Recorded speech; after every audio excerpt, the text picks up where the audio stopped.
Paradise Beach, once known for its golden sand and clear waters, has become a dead zone with millions of rotting fish. Nobody in their lifetime, we as the elderly people, nobody saw it. And they believe in these supernatural things. So they said that's why. It's a bad omen. Yeah, bad omen, exactly.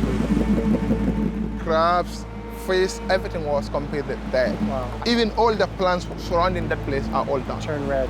They all died. And the water, there's no living thing in that water. Locals have been quick to link these apocalyptic scenes to the Chinese factories now dotting these shores. These fish meal plants promise employment, infrastructure, and a potential solution to a global food supply crisis. But at what cost? 2/3 of the planet is covered by water. It's our planet's wildest frontier, breathtaking as much as it is vital to all life. A place of discovery and endless reinvention, a metaphor for freedom, as well as a profoundly dystopian realm where the darkest of all humanities play out. Over 50 million people work at sea, and human rights and environmental abuses often occur with impunity. 6 of you. 6 people we are sleeping in here. So hot. This is, I've never ever seen this bad. My name is Ian Urbina. As a journalist, I've spent the past decade reporting from this lawless frontier. I run an investigative journalism organization called the Outlaw Ocean Project that reports about crimes happening in this space.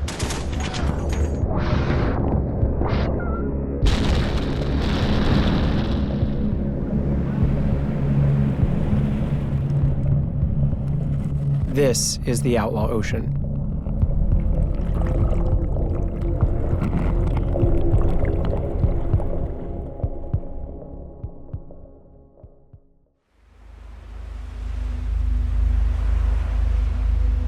The 5,500-kilometer coastline of West Africa is home to some of the most diverse waters in the world.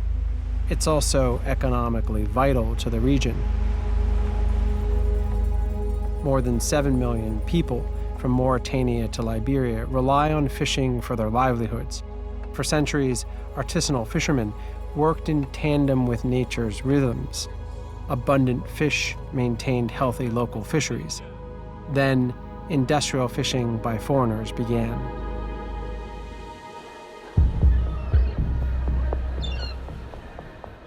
We have to start perhaps in 1880, when the Brits deployed the first steam trawlers, and they emptied around the British Isles the stocks of fish that had accumulated over centuries in a decade or so.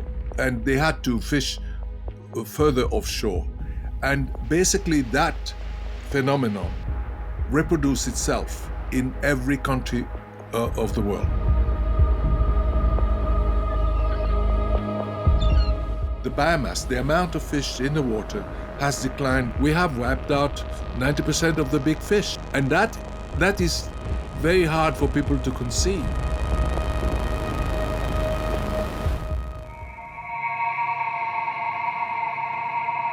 With the depletion of at-sea stocks, a hopeful solution emerged: fish farming on land.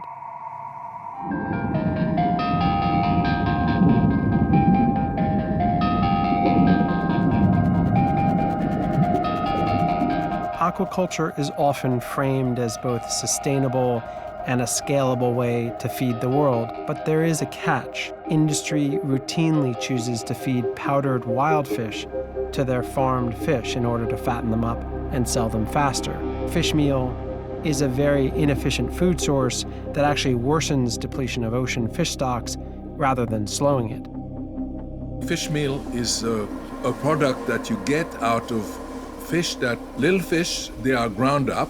They are not treated like fish for human consumption, and they are put in grinding machine, and they are then dried in a reduction plant, and then you get powder.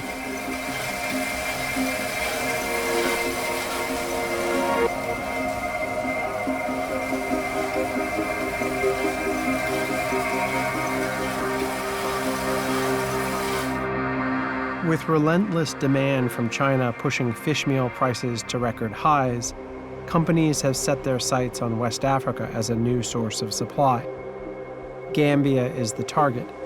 Stocks are still relatively robust compared to the rest of the oceans.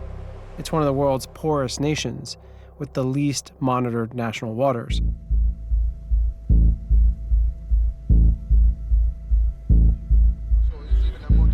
My team and I joined local journalist Mustafa Mane, who has spent years investigating the impact of 14 fish meal factories that have popped up in Gambia and neighboring countries.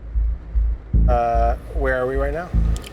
We're at Gunjur, just close to the Golden factory. Do you think it's safe for me to try and sneak some shots with this phone? It's risky. It's really risky because you can be attacked, you can be assaulted. They are very aggressive because they don't compromise. Okay. Should we put the cameras away or? The cameras should be put away. Fabio, put the camera down. Not only does the industry create food security issues, but it also destroys local tourism with rancid-smelling emissions and pollutes local waters as the factories dump toxic waste. A local TV crew filmed images of the process. But what was deeply concerning and not exposed were the levels of chemicals the factory used to turn fish to dust. The effects on the environment were catastrophic. Waters turned red, and the fumes were toxic. The smell is unbearable. Microbiologist Ahmed Manjang analyzed the water and found it contained double the amount of arsenic and 40 times the amount of phosphates and nitrates deemed safe. Locals destroyed a pipe that was pumping waste into the ocean. Activists were arrested, but the pipe was restored.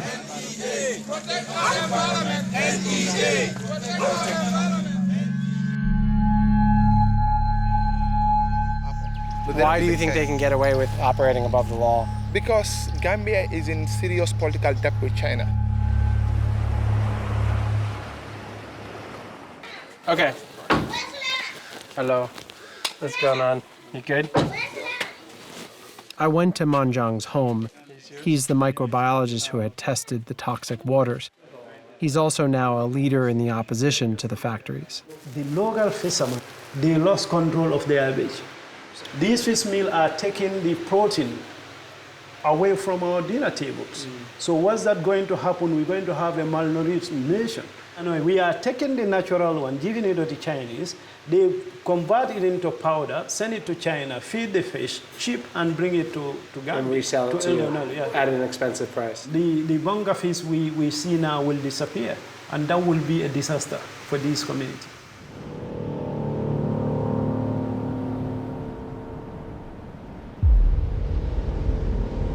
The ocean conservation group Sea Shepherd began to patrol Gambian waters to help the local Coast Guard. I was invited on board.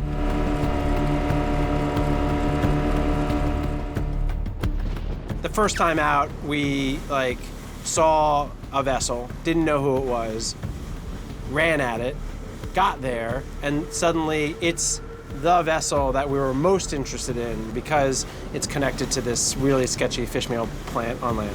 Good. Can you repeat, please? I repeat.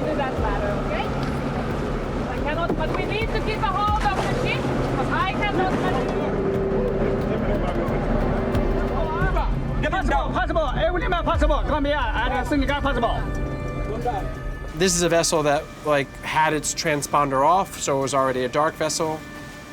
But even worse, it had no fish log.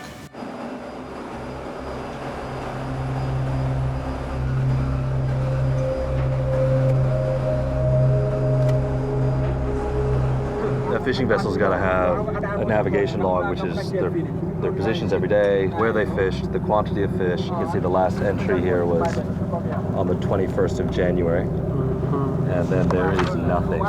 Then this is a dark ship. Who knows where they fished? Amigo, what's that? Santa Maria. He's saying that they can't start going to Banjul yet. He needs 2 hours to make some repairs. We've seen him motoring all morning. It's a delay tactic so he can get on the radio. The captain of the ship was not particularly cooperative, and the Sea Shepherd crew and the Gambian fishery and navy officers told him he was under arrest and ordered him to bring his ship into port.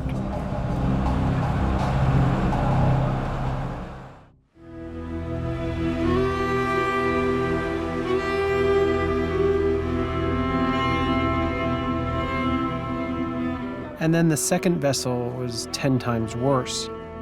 And there was this space, it was like a crawl space, where all these guys were sleeping at night.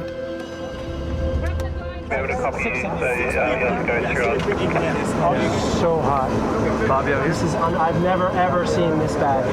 Sometimes we close here, but the water still is coming in. Few things rattle me these days, but for some reason, that space really rattled me.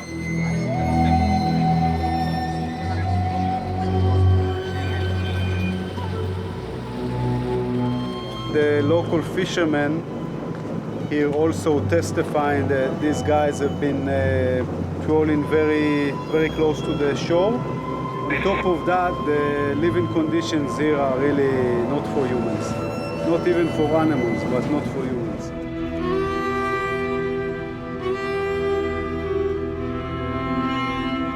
We saw how rules were broken with impunity to meet government-imposed quotas, but also how these trawlers fished well beyond demand of the fishmeal factories, leading to massive discarding of dead fish back into the ocean.